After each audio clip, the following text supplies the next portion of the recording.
നമസ്കാരം, ന്യൂസ് റൗണ്ടപ്പിലേക്ക് സ്വാഗതം. ആദ്യം പ്രധാന വാർത്തകൾ. നിലമ്പൂരിൽ തിരഞ്ഞെടുപ്പ് അംഗം എം സ്വരാജും പി.വി. അൻവറും മോഹൻ ജോർജും നാമനിർദ്ദേശ പത്രിക സമർപ്പിച്ചു.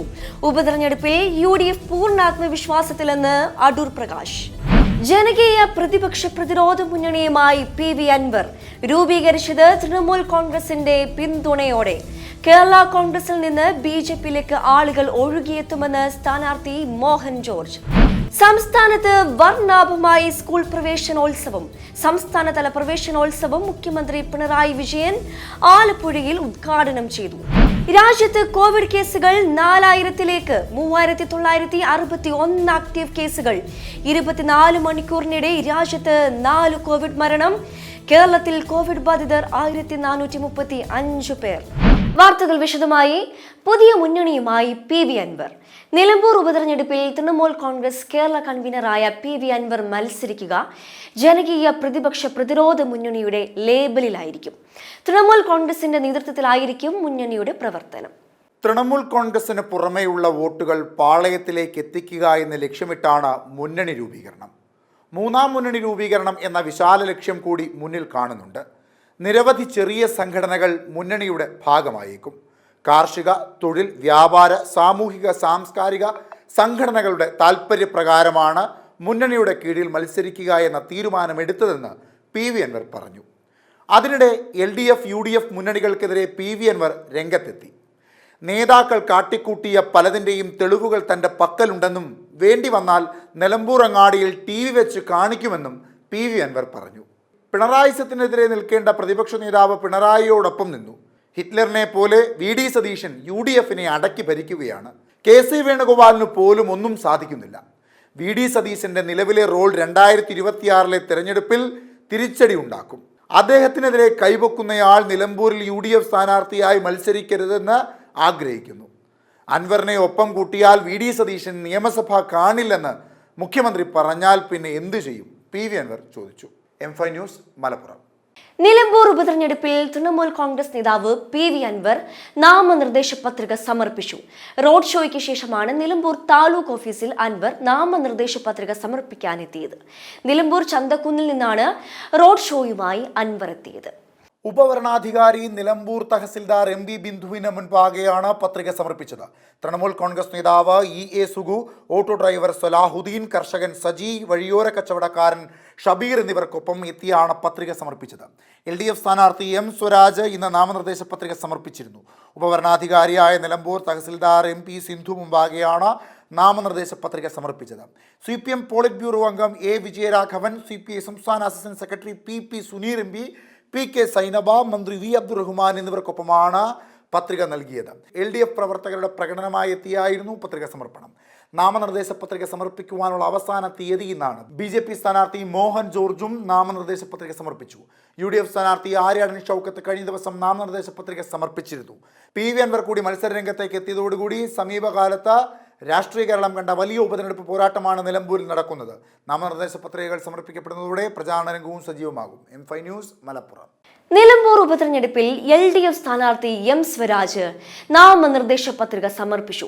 CPM പോളിറ്റ് ബ്യൂറോ അംഗം A വിജയരാഘവൻ, സംസ്ഥാന കമ്മിറ്റി അംഗം PK സൈനബ എന്നിവർ സ്വരാജിനൊപ്പം ഉണ്ടായിരുന്നു. LDF പ്രവർത്തകർക്കൊപ്പം പ്രകടനമായി എത്തിയാണ് M സ്വരാജ് നാമനിർദ്ദേശ പത്രിക സമർപ്പിച്ചത്. തെരഞ്ഞെടുപ്പ് പ്രചാരണത്തിന്റെ ഭാഗമായി വാഹന പര്യടനം തുടരുന്നതിനിടെയാണ് M സ്വരാജ് നാമനിർദ്ദേശ പത്രിക സമർപ്പിച്ചത്. CPM പോളിറ്റ് ബ്യൂറോ അംഗം A വിജയരാഘവൻ, സംസ്ഥാന കമ്മിറ്റി അംഗം PK സൈനബ എന്നിവർ സ്വരാജിനൊപ്പം ഉണ്ടായിരുന്നു. ഇന്നത്തെ വാഹന പര്യടനം രാവിലെ 8-ന് നിലമ്പൂർ കോവിലകത്തുമുറിയിൽ നിന്ന് ആരംഭിച്ചിരുന്നു. ഉച്ചയ്ക്ക് 3-ന് തോണിപ്പോലിൽ നിന്ന് പുനരാരംഭിച്ച പര്യടനം രാത്രി 8-ന് നെടുമുണ്ടക്കുന്നിലാണ് അവസാനിച്ചത്. വരും ദിവസങ്ങളിൽ ഓരോ പഞ്ചായത്തിലും നഗരസഭയിലും മുഖ്യമന്ത്രി പങ്കെടുക്കുന്ന പ്രത്യേക കൺവെൻഷനുകളും LDF സംഘടിപ്പിക്കുന്നുണ്ട്. M5 news, Malappuram. നിലമ്പൂർ ഉപതെരഞ്ഞെടുപ്പിൽ BJP സ്ഥാനാർത്ഥിയായി അഡ്വക്കേറ്റ് മോഹൻ ജോർജ് പത്രിക സമർപ്പിച്ചു. കേരള കോൺഗ്രസിൽ നിന്നും ധാരാളം ആളുകൾ ഇനിയും BJPയിൽ എത്തുമെന്നാണ് അദ്ദേഹം പത്രിക സമർപ്പിച്ച ശേഷം പ്രതികരിച്ചത്. ആര് തള്ളിപ്പറഞ്ഞാലും ജനങ്ങൾ തള്ളിപ്പറയില്ലെന്നും അദ്ദേഹം പറഞ്ഞു. BJP സംസ്ഥാന അധ്യക്ഷൻ രാജീവ് ചന്ദ്രശേഖർ, ശോഭ സുരേന്ദ്രൻ, BDJS നേതാവ് തുഷാർ വെള്ളാപ്പള്ളി തുടങ്ങിയവർ അദ്ദേഹത്തോടൊപ്പം ഉണ്ടായിരുന്നു. നിലമ്പൂരിലേത് അനാവശ്യമായ തെരഞ്ഞെടുപ്പാണെന്ന് വീണ്ടും രാജീവ് ചന്ദ്രശേഖർ ആവർത്തിച്ചു. LDFും UDFും സ്ഥാനാർത്ഥിയെ പ്രഖ്യാപിച്ചപ്പോൾ NDA വെല്ലുവിളി ഏറ്റെടുത്തു. വികസിത കേരളം, വികസിത നിലമ്പൂർ, അതാണ് BJPയുടെ ലക്ഷ്യം. മോഹൻ ജോർജ നിലമ്പൂരിന്റെ മകനാണ്. NDA ഒറ്റക്കെട്ടായാണ് സ്ഥാനാർത്ഥിയെ പ്രഖ്യാപിച്ചത്. പുതിയ കാഴ്ചപ്പാട് പങ്കുവയ്ക്കുന്ന സ്ഥാനാർത്ഥിയെയാണ് തേടിയത്. BJPയിലേക്ക് വരുന്ന എല്ലാവരെയും സ്വാഗതം ചെയ്യും. നാടിന്റെ വികസനമാണ് ലക്ഷ്യം. പഴയ രാഷ്ട്രീയമാണ് മറ്റ് 3 സ്ഥാനാർത്ഥികളും പ്രചാരണത്തിൽ അവതരിപ്പിക്കുന്നത്. LDFും UDFും അവർ പ്രഖ്യാപിച്ച കാൻഡിഡേറ്റ്സിനെ കണ്ടപ്പോൾ ഞങ്ങൾ NDA ഇതൊരു ചാലഞ്ചായിട്ട് കാണുന്നു. ഇവിടെ ജനങ്ങൾക്ക് 2 ഓപ്ഷൻ ഉണ്ട്, 2 ചോയ്സ് ഉണ്ട്. ഒന്ന് പഴയ ഒരു ചരിത്രത്തിൽ കണ്ട ഒരു രാഷ്ട്രീയം, മറ്റേത് BJP NDAന്റെ ഭാവി, ഒരു പുതിയ ഭാവി ഉണ്ടാക്കുന്ന ഒരു രാഷ്ട്രീയം. ഇതാണ് ചോയ്സ്. ജനങ്ങൾ തീരുമാനിക്കും. മോഹൻ ജോർജ് സാറ് ഏറ്റവും ഒരു അക്കംപ്ലിഷ്ഡ് അഡ്വക്കേറ്റുമാണ്, നിലമ്പൂരിന്റെ ഒരു മകനുമാണ്, ഒരു ലീഡറുമാണ്. ഈ വികസന സന്ദേശം, ഈ വികസന കാഴ്ചപ്പാട് അദ്ദേഹം 100% വിശ്വസിക്കുന്ന, അതിനുവേണ്ടി പ്രവർത്തിക്കാനും തയ്യാറുള്ള ആയ ഒരു കാൻഡിഡേറ്റാണ്. അദ്ദേഹത്തിന്റെ ക്യാമ്പയിനിൽ ഞങ്ങൾ എല്ലാവരും ശക്തമായിട്ട് പ്രവർത്തിക്കും. ഈ മെസ്സേജ് മുമ്പോട്ട് വയ്ക്കും. ജനങ്ങൾ തീരുമാനിക്കും. പഞ്ചായത്ത് നിയമസഭാ തെരഞ്ഞെടുപ്പിലാണ് BDJS ശ്രദ്ധ കേന്ദ്രീകരിച്ചിട്ടുള്ളതെന്ന് തുഷാർ വെള്ളാപ്പള്ളി പറഞ്ഞു. നിലമ്പൂരിൽ ചതുഷ്കോണ മത്സരമാണ് നടക്കുന്നതെന്ന് പറഞ്ഞ ശോഭാ സുരേന്ദ്രൻ നിലമ്പൂരിലെ ജനങ്ങളാണ് കാര്യങ്ങൾ തീരുമാനിക്കുകയെന്നും പ്രതികരിച്ചു. M5 news, Malappuram. ഉപതെരഞ്ഞെടുപ്പിലെ രാഷ്ട്രീയ നാടകീയതയ്ക്ക് വിരാമമിട്ട് PV അൻവറും BJP സ്ഥാനാർത്ഥി മോഹൻ ജോർജും കൂടി നാമനിർദ്ദേശ പത്രിക സമർപ്പിച്ചതോടെ നിലമ്പൂർ അംഗം ഉച്ചസ്ഥായിയിൽ. PV അൻവറും മത്സരത്തിന് ഇറങ്ങിയതോടെ നിലമ്പൂർ ഉപതെരഞ്ഞെടുപ്പ് കേരള രാഷ്ട്രീയത്തിന്റെ ഗതി മാറ്റുന്നതിൽ നിർണായകമായി മാറുകയാണ്. സമീപകാല ചരിത്രത്തിൽ 1ഉം 2ഉം മുന്നണികൾക്ക് ഇത്രയും നിർണായകമായ ഒരു ഉപതെരഞ്ഞെടുപ്പ് ഉണ്ടായിട്ടില്ല. ഒപ്പം മുന്നണി രാഷ്ട്രീയ ശക്തികളുടെ യുദ്ധം പ്രഖ്യാപിച്ച് ഒറ്റയ്ക്ക് മത്സരിച്ച് രാഷ്ട്രീയത്തിൽ ഇടം നേടാൻ ശ്രമിക്കുന്ന PV അൻവറിനും ഈ തെരഞ്ഞെടുപ്പ് നിർണായകം. നിലമ്പൂരിൽ ഇതുവരെയുള്ള കഥ ആകെ മാറി. ഇനി അക്ഷരാർത്ഥത്തിൽ രാഷ്ട്രീയ പോരാട്ടമാണ്.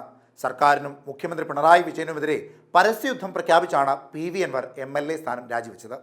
ഉപതെരഞ്ഞെടുപ്പുണ്ടാക്കി അതിൽ ആദ്യത്തെ തിരിച്ചടി അൻവറിനായിട്ട് നൽകണമെന്നതായിരുന്നു ഈ രാജിയുടെ രാഷ്ട്രീയ ലക്ഷ്യം. മത്സരം 3 കളത്തിലേക്ക് മാറിയതോടെ മണ്ഡലം പിടിക്കാമെന്ന ആത്മവിശ്വാസം LDFിനുണ്ട്. അതിനാണ് മുഖ്യമന്ത്രി ഓരോ പഞ്ചായത്ത് തലത്തിലും പര്യടനത്തിന് ഇറങ്ങുന്നതും മുതിർന്ന CPM നേതാവിനെ മത്സരത്തിന് ഇറക്കുന്നതും. നിലമ്പൂരിൽ LDF ജയിച്ചാൽ അൻവറിൻ്റെ ആരോപണങ്ങളെ അടപടലമില്ലാതാക്കി സർക്കാർ വെന്നിക്കൊടി പറിക്കും.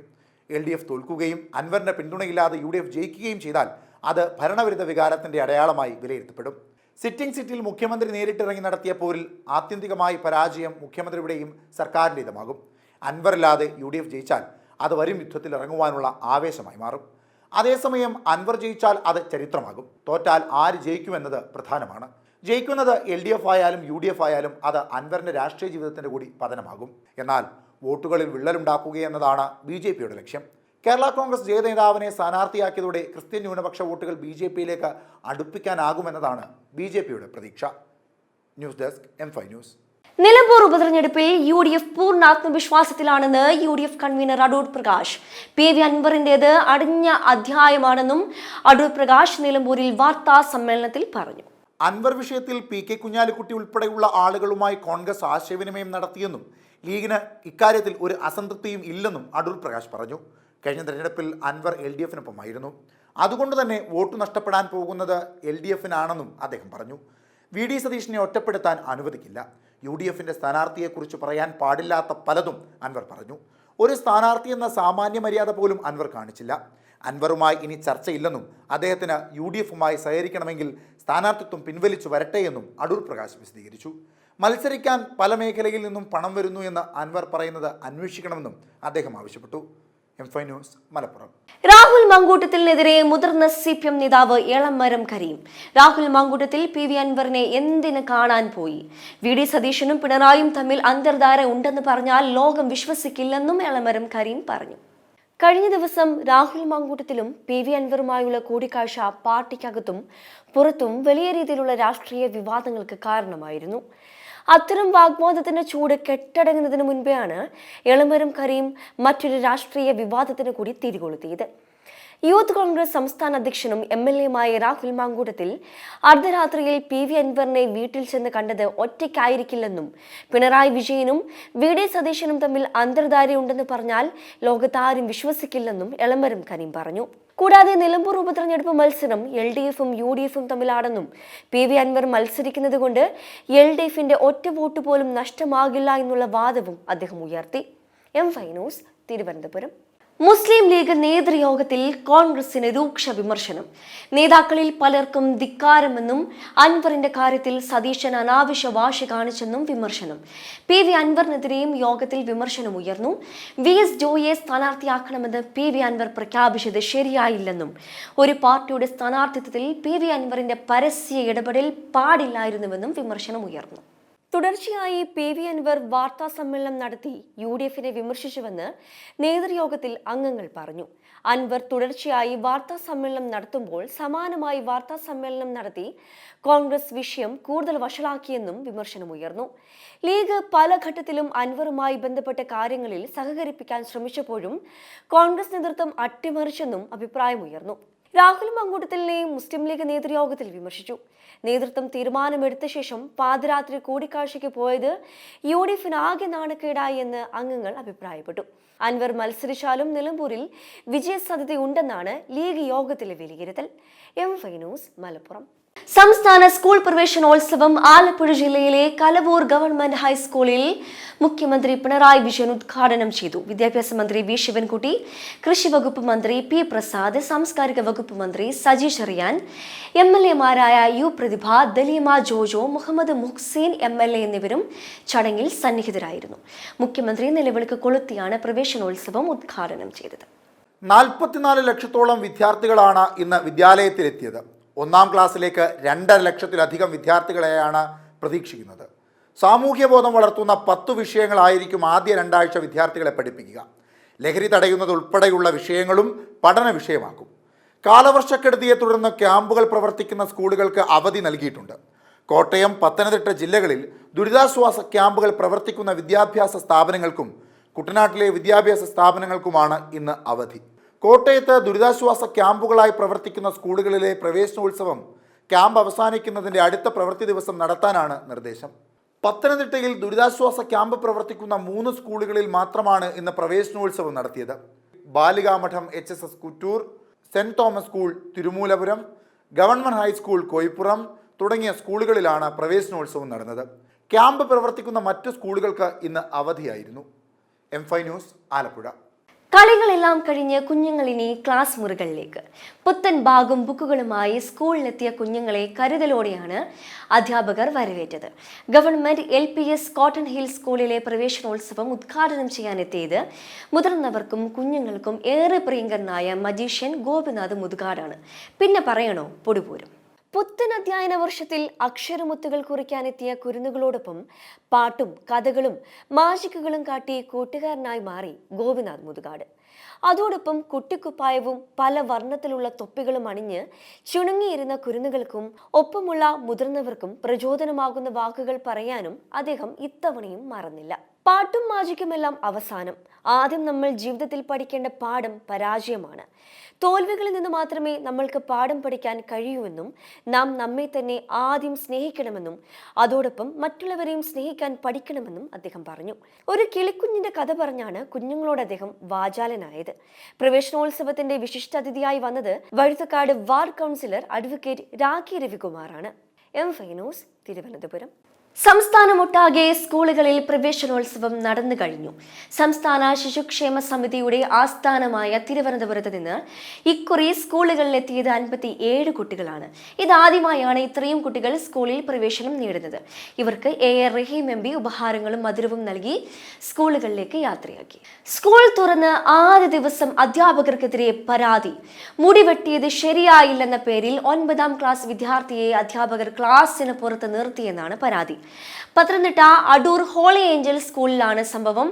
മനുഷ്യാവകാശ കമ്മീഷനും ശിശുക്ഷേമ സമിതിക്കും കുട്ടിയുടെ പിതാവ് പരാതി നൽകി. രാജ്യത്ത് കോവിഡ് കേസുകൾ 4000-ലേക്ക് അടുക്കുന്നു. രാജ്യത്ത് 3961 ആക്റ്റീവ് കേസുകളാണുള്ളത്. 24 മണിക്കൂറിനിടെ രാജ്യത്ത് 4 കോവിഡ് മരണം റിപ്പോർട്ട് ചെയ്തു. കേരളത്തിൽ 1435 പേർ നിലവിൽ കോവിഡ് ബാധിതരാണ്. 31 കോവിഡ് മരണങ്ങളാണ് ഇതുവരെ രാജ്യത്ത് റിപ്പോർട്ട് ചെയ്തിരിക്കുന്നത്. ഡൽഹിയിൽ 483, മഹാരാഷ്ട്ര 506, ഗുജറാത്ത് 338 കേസുകൾ എന്നിങ്ങനെയാണ് കണക്കുകൾ. കേരളം കൃത്യമായി കോവിഡ് കണക്കുകൾ റിപ്പോർട്ട് ചെയ്യുന്നതുകൊണ്ടാണ് കേസുകൾ വർദ്ധിക്കുന്നതെന്ന് ആരോഗ്യമന്ത്രി വീണ ജോർജ് പറഞ്ഞു. കോവിഡ് വ്യാപന ശേഷി കൂടുതലാണെങ്കിലും രോഗതീവ്രത കുറവാണ്. മറ്റു രോഗങ്ങൾ ഉള്ളവർ പൊതുസ്ഥലങ്ങളിൽ മാസ്ക് ധരിക്കണമെന്നും അനാവശ്യ ആശുപത്രി സന്ദർശനങ്ങൾ ഒഴിവാക്കണമെന്നും മന്ത്രി പറഞ്ഞു. അതേസമയം നിലവിലുള്ള വാക്സിനുകൾ ഫലപ്രദമാണെന്നും ലോകാരോഗ്യ സംഘടന വ്യക്തമാക്കി. രാജ്യത്ത് ഇതുവരെ മരിച്ചവരെല്ലാം മറ്റു രോഗമുള്ളവരും പ്രായമുള്ളവരുമാണെന്ന് ആരോഗ്യ മന്ത്രാലയം വ്യക്തമാക്കി. എന്നാൽ ആശങ്കപ്പെടേണ്ട സാഹചര്യമില്ലെന്നാണ് ആരോഗ്യ വിദഗ്ധർ വ്യക്തമാക്കുന്നത്. News desk M5 news. Transgender ദമ്പതികളുടെ കുഞ്ഞിന്റെ ജനന സർട്ടിഫിക്കറ്റിൽ അച്ഛൻ, അമ്മ എന്നീ പേരുകൾക്ക് പകരം മാതാപിതാക്കൾ എന്ന് ഒരുമിച്ച് ചേർക്കാമെന്ന് ഹൈക്കോടതി. സംസ്ഥാനത്തെ ആദ്യത്തെ ട്രാൻസ്ജെൻഡർ മാതാപിതാക്കളായ സഹദും സിയയും നൽകിയ ഹർജിയിലാണ് ജസ്റ്റിസ് സിയാദ് റഹ്മാന്റെ ഉത്തരവ്. ട്രാൻസ്ജെൻഡർ ദമ്പതികളുടെ കുഞ്ഞിന്റെ ജനന സർട്ടിഫിക്കറ്റിൽ പരിഷ്കരണം ആവശ്യപ്പെട്ട് കോഴിക്കോട് കോർപ്പറേഷനിൽ അപേക്ഷ നൽകിയെങ്കിലും ആവശ്യം നിരസിച്ചിരുന്നു. തുടർന്നാണ് കോർപ്പറേഷൻ നടപടി ചോദ്യം ചെയ്ത് കോഴിക്കോട് സ്വദേശികളായ സഹദും സിയയും ഹൈക്കോടതിയിൽ ഹർജി നൽകിയത്. സർജറിയിലൂടെ ട്രാൻസ് പുരുഷനായി മാറുന്നതിന് മുൻപാണ് സ്വന്തമായി കുഞ്ഞ് എന്ന ചിന്ത സഹദിലേക്ക് വരുന്നത്. അതിനാൽ ഗർഭപാത്രം നീക്കുന്നതിന് മുൻപ് ഗർഭിണിയാകാൻ തയ്യാറാവുകയായിരുന്നു. സിയയും സ്ത്രീയായി മാറുന്നതിന് മുൻപ് ഇരുവരും കുഞ്ഞ് എന്ന ആഗ്രഹത്തിലേക്ക് എത്തുകയായിരുന്നു. എന്നാൽ ജനന സർട്ടിഫിക്കറ്റിൽ അച്ഛൻ്റെ പേര് സിയ പാവൽ എന്നും അമ്മയുടെ പേര് സഹദ് എന്നും രേഖപ്പെടുത്തിയാണ് കോർപ്പറേഷൻ സർട്ടിഫിക്കറ്റ് കൊടുത്തത്. എന്നാൽ അച്ഛൻ്റെയും അമ്മയുടെയും പേരുകൾ പ്രത്യേകം പരാമർശിക്കാതെ പുതിയ ജനന സർട്ടിഫിക്കറ്റ് വേണമെന്നായിരുന്നു ഹർജിക്കാരുടെ ആവശ്യം. ജനന സർട്ടിഫിക്കറ്റിൽ അച്ഛൻ, അമ്മ എന്ന് പ്രത്യേകം ചേർക്കുന്നത് ട്രാൻസ്ജെൻഡർ സമൂഹത്തിലുള്ളവരോടുള്ള വിവേചനമാണെന്ന് ഹർജിക്കാർക്ക് വേണ്ടി ഹാജരായ അഡ്വക്കേറ്റ് പത്മലക്ഷ്മി കോടതിയെ അറിയിച്ചിരുന്നു. എന്നാൽ സർക്കാർ ഹർജിക്കാരുടെ ആവശ്യത്തെ വാദത്തിനിടെ ശക്തമായി എതിർത്തിരുന്നു. M5 news, Kochi. 270 വർഷത്തിന് ശേഷം ശ്രീ പത്മനാഭസ്വാമി ക്ഷേത്രത്തിൽ അപൂർവമായ മഹാകുംഭാഭിഷേക ചടങ്ങ് നടത്തുന്നു. ക്ഷേത്ര ശ്രീകോവിലിന്റെ പുനരുദ്ധാരണ പ്രവർത്തനങ്ങൾ പൂർത്തിയാക്കിയ പശ്ചാത്തലത്തിലാണ് മഹാകുംഭാഭിഷേകം നടത്തുന്നത്. ജൂൺ 8-നാണ് ചടങ്ങ് നിശ്ചയിച്ചിരിക്കുന്നത്. പുനരുദ്ധാരണ പ്രവർത്തനങ്ങൾക്ക് ശേഷം ശ്രീകോവിലിന്റെ പവിത്രത പുനരുജ്ജീവിപ്പിക്കുക എന്നതാണ് മഹാകുംഭാഭിഷേകം ചടങ്ങ് കൊണ്ട് ലക്ഷ്യമാക്കുന്നതെന്ന് ക്ഷേത്ര ഭാരവാഹികൾ അറിയിച്ചു. സുപ്രീം കോടതി 2017 നിയമിച്ച വിദഗ്ധ സമിതിയുടെ നിർദ്ദേശപ്രകാരമാണ് പത്മനാഭസ്വാമി ക്ഷേത്രത്തിൽ പുനരുദ്ധാരണ പ്രവർത്തനങ്ങൾ നടപ്പാക്കിയത്. നവീകരണ പ്രവർത്തനങ്ങൾ കോവിഡ് ഉൾപ്പെടെയുള്ള കാരണങ്ങളാൽ നീണ്ടുപോയിരുന്നു. തുടർന്ന് 2021 മുതൽ ഘട്ടം ഘട്ടമായുള്ള നവീകരണ പ്രവർത്തനങ്ങൾ നടത്തിയാണ് ഇപ്പോൾ പദ്ധതി പൂർത്തീകരിച്ചിരിക്കുന്നതെന്ന് ക്ഷേത്രം ഭാരവാഹികൾ അറിയിച്ചു. നൂറ്റാണ്ടുകൾക്ക് ശേഷമാണ് പത്മനാഭസ്വാമി ക്ഷേത്രത്തിൽ വിപുലമായ ശ്രീകോവിൽ പുനരുദ്ധാരണവും അനുബന്ധ ചടങ്ങുകളും നടക്കുന്നത്. ലോകമെമ്പാടുമുള്ള ഭക്തർക്ക് ഈ ആചാരങ്ങൾ കാണാൻ കഴിയുന്ന അപൂർവ അവസരം കൂടിയാണെന്നും ക്ഷേത്രം ഭാരവാഹികൾ അറിയിച്ചു. M5 news, Thiruvananthapuram. അണ്ണാ സർവകലാശാല ക്യാമ്പസിൽ വിദ്യാർത്ഥിനിയെ ലൈംഗികമായി പീഡിപ്പിച്ച കേസിലെ പ്രതി ജ്ഞാനശേഖരന് ജീവപര്യന്തം തടവ്. 2ാം വർഷ എഞ്ചിനീയറിംഗ് വിദ്യാർത്ഥിനി സുഹൃത്തിനൊപ്പം ക്യാമ്പസിലെ ഹോസ്റ്റലിലേക്ക് മടങ്ങും വഴി ഭീഷണിപ്പെടുത്തി പീഡിപ്പിച്ചെന്നും ദൃശ്യങ്ങൾ പകർത്തിയെന്നുമുള്ള കേസിൽ മഹിളാ കോടതിയുടേതാണ് ഉത്തരവ്. പ്രതിക്കെതിരെ 11 കുറ്റങ്ങൾ സംശയാതീതമായി തെളിഞ്ഞതായും ഇയാളെ 30 വർഷം കഴിയാതെ പുറത്ത് വിടരുതെന്നും ജഡ്ജി M രാജലക്ഷ്മി വിധിയിൽ വ്യക്തമാക്കി. 2024 ഡിസംബർ 23 നടന്ന സംഭവത്തിൽ ഫെബ്രുവരി 24-നാണ് പ്രത്യേക അന്വേഷണ സംഘം കുറ്റപത്രം സമർപ്പിച്ചത്. 3 മാസത്തിനുള്ളിൽ വിചാരണ പൂർത്തിയാക്കിയാണ് ഇപ്പോൾ വിധി പറഞ്ഞിരിക്കുന്നത്. ക്യാമ്പസിന് സമീപം ബിരിയാണി വിൽക്കുന്നയാളാണ് ജ്ഞാനശേഖരൻ. കുടുംബത്തിന്റെ ഏക ആശ്രയം താനാണെന്നും കടുത്ത ശിക്ഷ നൽകരുതെന്നും പ്രതി കോടതിയിൽ ആവശ്യപ്പെട്ടിരുന്നു. ഈ വാദത്തെ എതിർത്ത പ്രോസിക്യൂഷൻ പരമാവധി ശിക്ഷ നൽകണമെന്ന് ആവശ്യപ്പെടുകയും ചെയ്തു. തമിഴ്നാട്ടിൽ രാഷ്ട്രീയ വിവാഹത്തിന് വഴി തുറന്ന കേസ് കൂടിയാണിത്. പ്രതി ജ്ഞാനശേഖരൻ DMK യുവജന വിഭാഗം പ്രവർത്തകനാണെന്നും DMK നേതാക്കളിൽ ചിലർ ഇയാളെ സഹായിക്കാൻ ശ്രമിച്ചെന്നും പ്രതിപക്ഷം ആരോപിച്ചിരുന്നു. അന്വേഷണത്തിനിടെ പ്രഥമ വിവര റിപ്പോർട്ടിലെ നിർണായക വിവരങ്ങൾ പുറത്തുവന്നതും വിവാദമായി. തുടർന്ന് ഹൈക്കോടതി നിർദ്ദേശപ്രകാരം വനിതാ IPS ഉദ്യോഗസ്ഥരടങ്ങിയ പ്രത്യേക അന്വേഷണ സംഘമാണ് കേസ് അന്വേഷിച്ച് കുറ്റപത്രം സമർപ്പിച്ചത്. ഇതിനിടെ കോട്ടൂർപുരത്തെ ജ്ഞാനശേഖരന്റെ വീട് സർക്കാർ ഭൂമി കയ്യേറി നിർമ്മിച്ചതാണെന്ന് കണ്ടെത്തിയതിനെ തുടർന്ന് ഒരു ഭാഗം കോർപ്പറേഷൻ പൊളിച്ചു നീക്കുകയും ചെയ്തിരുന്നു. News desk M5 news. അരയിൽ ഷുക്കൂർ വധക്കേസിൽ സാക്ഷികളെ തട്ടിക്കൊണ്ടുപോയി മൊഴി മാറ്റിച്ചുവെന്ന കേസിൽ CPM നേതാവിനെ വെറുതെ വിട്ടു. CP സലീമിനെയാണ് തളിപ്പറമ്പ് 1ാം ക്ലാസ് മജിസ്ട്രേറ്റ് കോടതി വെറുതെ വിട്ടത്. 2013 സെപ്റ്റംബറിലാണ് സലീമിനെതിരെ പരാതി വന്നത്. ഷുക്കൂർ വധക്കേസിലെ സാക്ഷികളായ മുസ്ലിം ലീഗ് പ്രവർത്തകരെ തട്ടിക്കൊണ്ടുപോയെന്നായിരുന്നു പരാതി. കോഴിക്കോട് കൊടുവള്ളിയിൽ നിന്ന് യുവാവിനെ തട്ടിക്കൊണ്ടുപോയ സംഭവത്തിൽ ഒരാൾ അറസ്റ്റിൽ. കൊണ്ടോട്ടി KF മൻസിലിൽ മുഹമ്മദ് നിയാസിനെയാണ് അറസ്റ്റ് ചെയ്തത്. കർണാടകയിൽ നിന്നും കേരളത്തിലേക്ക് കാറിൽ യാത്ര ചെയ്യുമ്പോഴാണ് പ്രതിയെ പിടികൂടിയത്. തട്ടിക്കൊണ്ടുപോയ ദിവസം അന്നൂസ് റോഷന്റെ വീട്ടിൽ ബൈക്കിലെത്തിയ ആളാണ് മുഹമ്മദ് നിയാസ്. പ്രതി സഞ്ചരിച്ച കാറും പോലീസ് കസ്റ്റഡിയിലെടുത്തു. മലപ്പുറം കൊണ്ടോട്ടിയിൽ നിന്നാണ് അന്നൂസ് റോഷനെ കണ്ടെത്തിയത്. തട്ടിക്കൊണ്ടുപോയി 5-ാം ദിവസമാണ് യുവാവിനെ കണ്ടെത്തിയത്. പ്രത്യേക അന്വേഷണ സംഘമാണ് മലപ്പുറത്ത് നിന്ന് യുവാവിനെ കണ്ടെത്തിയത്. തട്ടിക്കൊണ്ടുപോയ സംഘം അന്നൂസിനെ ഉപേക്ഷിക്കുകയായിരുന്നു. തട്ടിക്കൊണ്ടുപോയ സംഘം തന്നെ ഉപദ്രവിച്ചിട്ടില്ല എന്ന് അന്നൂസ് മാധ്യമങ്ങളോട് പറഞ്ഞിരുന്നു. മൈസൂരുവിൽ ഒരേ സ്ഥലത്താണ് താമസിപ്പിച്ചത്. 6 പേരാണ് സംഘത്തിലുണ്ടായിരുന്നത്. കാറിലാണ് തന്നെ തിരിച്ചെത്തിച്ചത്. 2 പേരാണ് കാറിലുണ്ടായിരുന്നത് എന്നും അന്നൂസ് റോഷൻ പറഞ്ഞു. അതേസമയം സംഭവത്തിൽ 2 പേരെ പോലീസ് നേരത്തെ അറസ്റ്റ് ചെയ്തിരുന്നു. മുഹമ്മദ് അനസ്, റിസ്വാൻ എന്നിവരെയാണ് പോലീസ് പിടികൂടിയത്. എന്നാൽ ഇവർ സംഭവവുമായി നേരിട്ട് ബന്ധമുള്ളവരായിരുന്നില്ല. പ്രതികൾക്കായി ലുക്കൌട്ട് നോട്ടീസ് പുറത്തിറക്കിയിരിക്കുകയാണ്. M5 news, Kozhikode.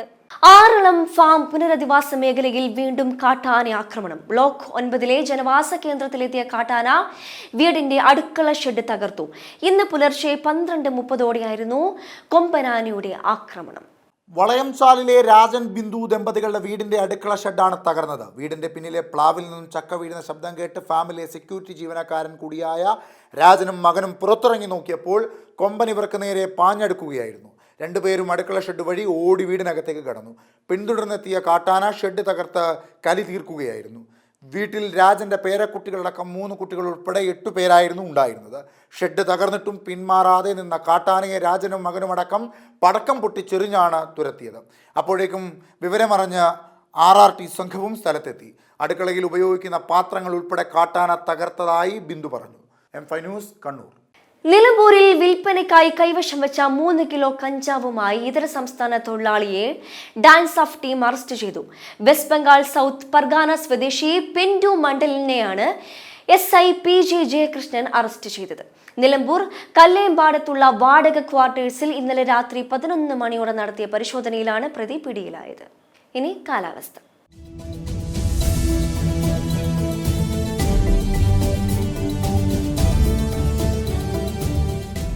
വടക്ക് കിഴക്കൻ സംസ്ഥാനങ്ങളിൽ മഴക്കെടുതിയിൽ വൻ നാശനഷ്ടം. വിവിധ സംസ്ഥാനങ്ങളിലായി 33 പേർ മരിച്ചു. കഴിഞ്ഞ 5 ദിവസമായി അതിതീവ്ര മഴയാണ് വടക്ക് കിഴക്കൻ സംസ്ഥാനങ്ങളിൽ പെയ്യുന്നത്. മിന്നൽ പ്രളയവും മണ്ണിടിച്ചിലും കാരണം 33 പേർക്കാണ് ജീവൻ നഷ്ടമായത്. വിവിധ സംസ്ഥാനങ്ങളിൽ ഉണ്ടായ മണ്ണിടിച്ചിലിൽ നിരവധി പേരെ കാണാതെയായി. അസമിൽ 8-ഉം അരുണാചൽ പ്രദേശിൽ 9-ഉം മിസോറാമിൽ 5-ഉം മേഘാലയയിൽ 6 മരണവും മഴക്കെടുതിയിൽ റിപ്പോർട്ട് ചെയ്തു. അതിതീവ്ര മഴ കഴിഞ്ഞ ദിവസങ്ങളിൽ കേരളത്തിൽ പെയ്തൊഴിഞ്ഞെങ്കിലും വരും ദിവസങ്ങളിലും മഴയെത്തുമെന്ന് കാലാവസ്ഥാ വകുപ്പിന്റെ പ്രവചനം. അറബിക്കടലിൽ കാലവർഷക്കാറ്റ് ദുർബലമായതോടെ ശക്തമായ മഴയുണ്ടാകില്ല. എന്നാൽ അടുത്ത 5 ദിവസം എല്ലാ ജില്ലകളിലും ഒറ്റപ്പെട്ട മഴയ്ക്ക് സാധ്യതയുണ്ട്. കേന്ദ്ര കാലാവസ്ഥാ വകുപ്പ് വിവിധ ജില്ലകളിൽ യെല്ലോ അലേർട്ട് പ്രഖ്യാപിച്ചു. ഇന്ന് കണ്ണൂർ, കാസർഗോഡ് ജില്ലകളിൽ യെല്ലോ അലേർട്ടാണ്. നാളെയും മറ്റന്നാളും വയനാട്, കോഴിക്കോട്, കണ്ണൂർ, കാസർഗോഡ് ജില്ലകളിലും യെല്ലോ അലേർട്ട്. ഒറ്റപ്പെട്ട ശക്തമായ മഴയ്ക്കുള്ള സാധ്യതയാണ് പ്രവചിക്കപ്പെട്ടിരിക്കുന്നത്. പ്രധാന വാർത്തകൾ ഒരിക്കൽ കൂടി. നിലമ്പൂരിൽ തിരഞ്ഞെടുപ്പ് അംഗം M സ്വരാജും PV അൻവറും മോഹൻ ജോർജും നാമനിർദ്ദേശ പത്രിക സമർപ്പിച്ചു.